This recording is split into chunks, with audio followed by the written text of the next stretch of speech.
Hello my babies, hi my lovelies, and hi my best friends. Welcome back to my channel. If you're new here, my name is Reyna, and it is so good to be back, and it's so good to be focused on this. Today we're going to do a law school Q&A, and these are just a few of the questions that I get asked a lot, and so I only broke it down into like 6 or 7 questions I think, and we're just going to stick to those questions for today because I know that other people have other questions and I want you to drop them down below, but these are the most common ones that I get asked repetitive and I want to just answer them all together. So let's get started. Let's get into it. How do you pay for rent and living expenses your first year of law school? Do you have scholarships or do you take out loans for law school to have it paid? Okay, so personal experience, my parents did help me a lot and I'm so grateful for that. I love them so much. But yes, they did pay for my living, but I've known people, my best friend uses student loans. I know a lot of other people who do actually have a full-time job. Unfortunately, in law school, I'm going to get to this in a little bit, during 1L, some colleges will not allow you to work and some will, so we'll get into that in a little bit, but that just depends. But for overall experience, I would say that I know majority of the people do have school loans. They do help them pay for their living expenses, or they do have scholarships, full rides. So it just depends on how you got into law school. And with that being said, it's not a bad thing if you use loans. Don't let anybody bully you or pull you down just because you have a student loan. They're like, oh, you're gonna be in debt. Like the first thing they think about is debt. Like, don't let anybody do that. You do what works for you and what helps you. Okay, advice for undergrads planning on attending law school: letters of recs, when to tour the school, what's the best time of the year to go, what are some good Lsat preps. Okay, so let's break it down because this was a lot. So basically, letters of rec, try and get, I've done this before, I've already talked about letters of rec, try and get people who are well known in your area, pastors, people who are a little bit more known. That just depends on you. Obviously, like I use different letters of recommendations. I did have a lawyer, I did have a pastor. Like I had multiple people of different career choices than just law. Like I didn't stick to just law, legal. I didn't stick to just the legal side of the world pretty much. I ventured out, I went out, I got teachers, I had a lot like past professors, so I did a variety of people and I didn't just stick with one. Okay, when to tour the school. I personally never toured the school and I don't recommend that. I recommend you touring the school. I know that sometimes when you're out of state, it could be costly to travel from one state to another state, and that I get that.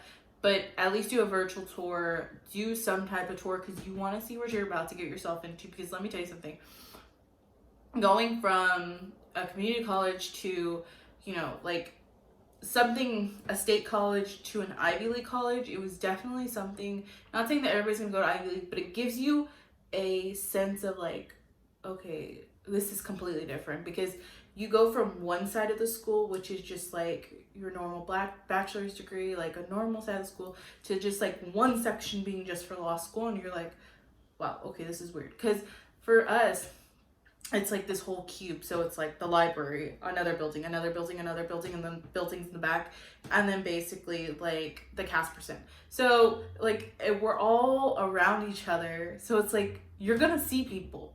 And I know a lot of people are like, oh my god, you see the same people from high school. It's pretty much what law school's like. You see the same people every single day. You're not gonna fail. You're gonna see one person who you may not like, who you may like. You're just gonna see people. So touring the school is definitely something that I recommend. Try and do it the summer before going, just so you can get a feel of like what you are about to walk into. What did you use for the LSAT prep? LSAT prep will always be linked down below. You already know my LSAT prep survival guide and the book and everything like that. I ride or die books, trust me, they work. I love taking practice tests. Make sure you take the practice test, no matter what or how hard you feel it is, how hard you think this is going to be, how much you think you're going to fail, how negative you like are believing in yourself. Try and take the practice test. Trust me, the practice test can give you so much motivation. They can give you so much confidence. It can help you. Okay. Can you work during law school? Again, this is going to be from my personal experience. This may be different for everybody else. During 1L, most of the time 1L is like, ooh, it's scary. So pretty much a lot of schools do say that you're not allowed to work 1L. Some schools do make you sign contracts, some don't. And that just depends on the school you go to. I know that a few state schools as well are giving you contracts now.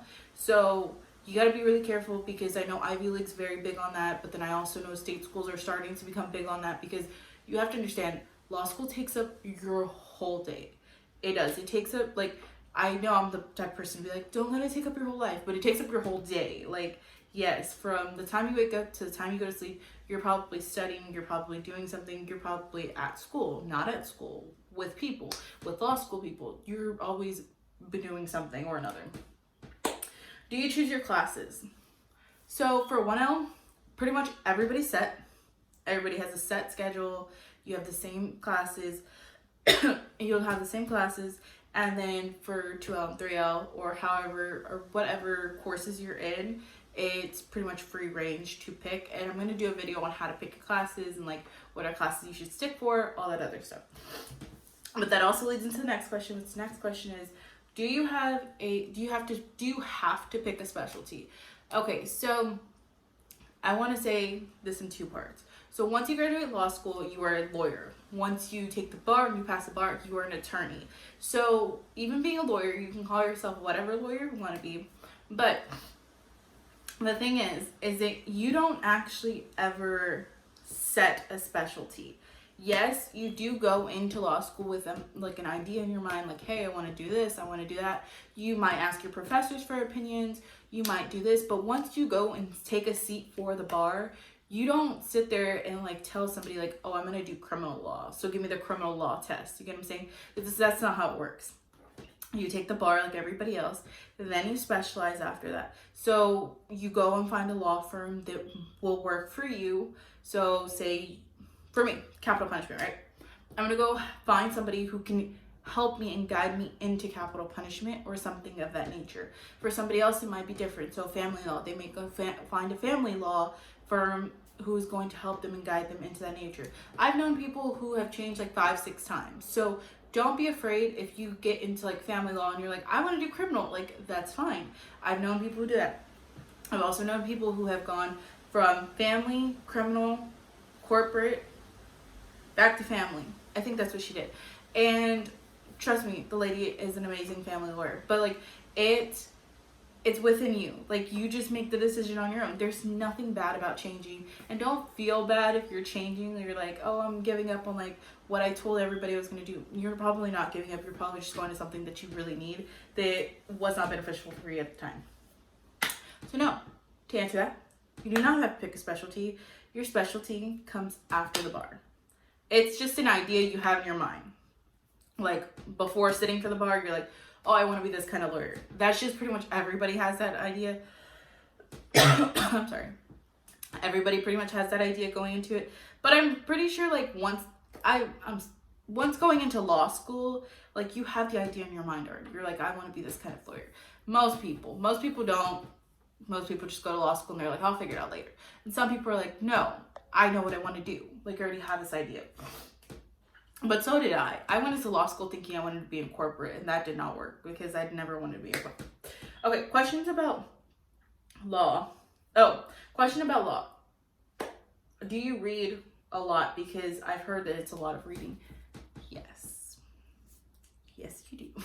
You read a lot, but trust me, it's not as overwhelming as people think. I think that that's where the idea and the illusion of it being a lot of reading, because you're stuck on one subject. You're stuck on one story. So you're not going to be as scared if you were to jump around. So for like nursing and stuff, right? When you're in nursing, you go from like heart, lungs, kidneys, this, that. So you're jumping around, birth, like all this thing. But I'm so sorry. But with law school, it's like you're stuck on one case and you're not going to move on until you finish that one case. You get what I'm saying? So you're not jumping around as much. So your brain can understand it a little bit more, because most of the time, personally for me, most of the time, for everybody else too, you're going to read a case 3 or 4 times. You're going to read a lecture 3 or 4 times. You're going to record or listen to a lecture over and over again. Basically, my dad called and I have no idea where I was. I just remember I was on the reading part, and yes, a lot of reading, but again, you're not jumping around, so you will be perfectly fine. But I do have my law school must-haves, which these are things that helped me through law school. Will be my next video. I'm gonna post like stands, highlighters that, trust me when I say like when I say don't just go out and buy regular highlighters, I literally mean that. So make sure you look at my next video, because definitely that is going to be the most helpful thing ever, because I wish I had saw this video when I was starting law school. So I will do the do's and the don'ts, because I definitely wish that I had that advice. Okay, so I love every single one of you, and I will see you in my next video. Bye, guys.